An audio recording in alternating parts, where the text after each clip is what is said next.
So now that the French and British, after they signed the treaty, they left. Prince Gong signed a treaty. Prince Gong was basically the man of Beijing. All the guys that were against the emperor to go to actually flee, to be a coward and flee, would actually be on the side of Prince Gong.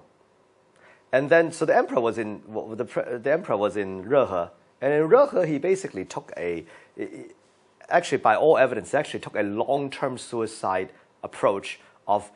He had tuberculosis by all accounts, but he took he basically had binge drinking and being with a lot of women, using those two things to kill himself. And he was pretty successful. He was extremely weak. He would systematically drink deer blood to increase, which is the which is the Viagra of 1861 in China, in order to continue his action. And so at this point, the person who was his closest advisor is a guy called Shu Shun. Shu Shun is actually the descendant of the brother of the founder of the Manchurian regime, Nohachi. So like very, very, very, very distant cousin. And he would advise the emperor to in terms of Rehe, and in some sense, after the British and the French left, Prince Gong was like, they're gone. You can come back to Beijing now, but Xianfeng did not.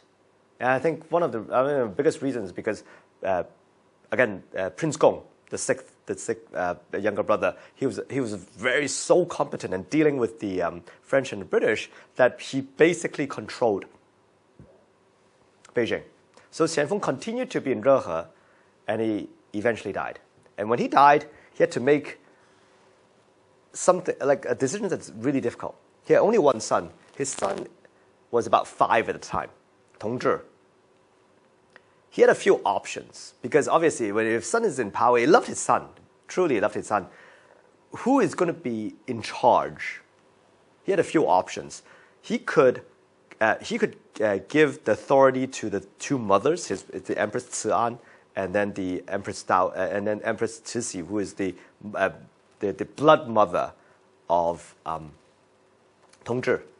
But then there are cases like Lü Hou in the Han Dynasty or Wu Zetian in the Tang Dynasty, where the mother completely overwhelmed the son and took power and controlled the son. So it was like, okay, this purely give it to her, or the two ladies, not good. Okay, how about to Shu Shun, the guy who took charge of everything in Rehe. But then there was a case of Ao Bai, who was completely in control of Kangxi in his early reign when he was around 8. So you give it completely to him, and that guy was pretty arrogant, and he actually was like in charge of everything. So how did he balance? So what he did was he had 8 top officials to be doing all the daily work of the government, of looking at the documentation and all that. But in order to have any of the instructions to the rest of the country, sent to the rest of the country, there must be 2 of the stamps. The first one is from the Empress Ci'an, that says Yu Shang, as in the imperial eyes have looked at it at the front of the document. And then at the end of the document would be a stamp that says Tong Dao Tang. Tong Dao Tang is actually, what's interesting is in the Summer Palace in Yuan, each place had a stamp, or like a stamp of the Chinese characters. And Tong Dao Tang was actually when Xianfeng was actually the prince, his father gave him to live there. So when he became emperor, he stayed there. And that was the night before he actually fled Beijing. That was the place he had dinner. So to him, it's very close to his heart. So that stamp went to his son. But because his son was so young, he gave it to his son's mother, Cixi, to take a stamp. And so he used that. And then, but that problem, and will go on again and again and again, about a political philosophy that I have in terms of Chinese history, and even modern day, and which is the school of thought of balancing. I think in all, like China, if you look at like every single time there's any problem, it's because the special interest groups are out of balance. And when it's out of balance, something bad happens. We don't know what's the bad thing that happens, but something bad happens when the special interest groups are out of equilibrium. And in this case, it's extremely out of balance because the 8 officials that Xianfeng used to run the government were distant cousins. And what's interesting with Chinese history is each dynasty had different ways of treating the close imperial family. So for example, the Song dynasty and the Ming dynasty, they made sure that it was actually run by the officials who took the exam. They were like the Han, they were run by the exams, like who took the exams. So everybody who was actually the brothers of the emperor had no power, so that they tried to avoid like the brothers fighting. But the character of the Qing dynasty is very different. Because the Nohachi and the first 1 or 2 emperors of the Qing dynasty, basically all the top generals who did all the fighting were the brothers and nephews and sons and grandsons of Nohachi, of the founder of the empire. And so this tradition continued in all of the Qing dynasty, where the close brothers of the emperor should have a say and power in central government. But in this case, Prince Gong, who did everything with the British and the French, was not given anything. And so everybody who was for him, who stayed in Beijing, actually the people with the guts, were really unhappy with this arrangement. But there's nothing you could do. And so with this really delicate and disequilibrium position that's happening in Rehe, where the emperor, where the young boy emperor was, and where the actual power base was in Beijing. So again, using the theory of equilibrium, we know something is going to happen. So what was going to happen is Cixi, who had read documents for Xianfeng, as I talked about with the fingernails, said, you know what? She was the first to come up and say, because Xi'an was very kind, she was much more competent. She was like, and she was 26 at the time when she rose to power. You know what? You just write all these documents, and I'm just going to put on the stamp that, it's like, I need to know what's happening. I need to read it. So that was her first process, first step to try to get authority. And what's interesting was the 8 officials were actually, pretty cocky and arrogant. So it's like, okay, the mother of the emperor is 26. Sure, you can read something. And then 24, the younger empress is 24. Now Empress Dowager is 24, and you can hardly read.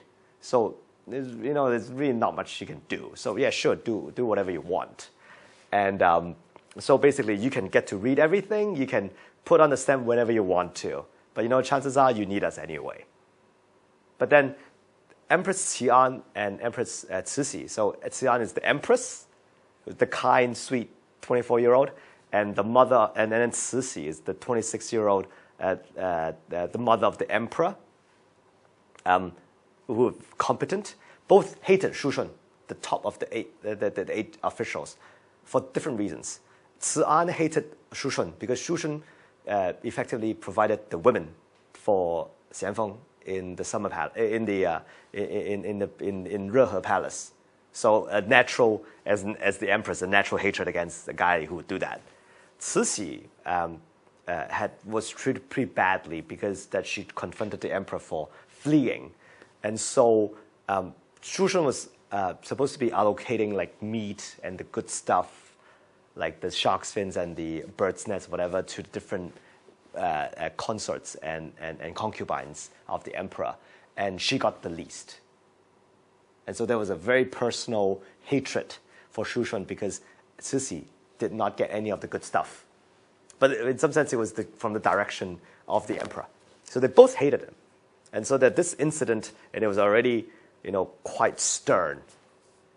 And then Cixi was like, this is very dangerous. He is in charge of everything. I must do something. What should I do? and she thought about a person that would be powerful, and would be Prince Gong. I need to get to talk to Prince Gong. But then she would not be allowed to talk. Chinese history is very interesting. There's a term that the sister-in-law, as in the wife of the older brother, should not have any private conversation with the brother-in-law. They're not. This is wrong, because I guess it means the probability of cheating is substantially higher in that relationship. So they're not allowed to talk to. So what did we do? Prince Gong was not part of the funeral process in Rehe. So Cixi got her favorite eunuch at the time, Andahai, to misbehave and hit the one of the court maids of Cian. And then Cixi was furious, and sent him back to Beijing to be punished. And was sent to Beijing. Andahai said to the guy who headed up eunuchs, was like, you know what? I'm on a special mission. I'm supposed to talk to Prince Gong.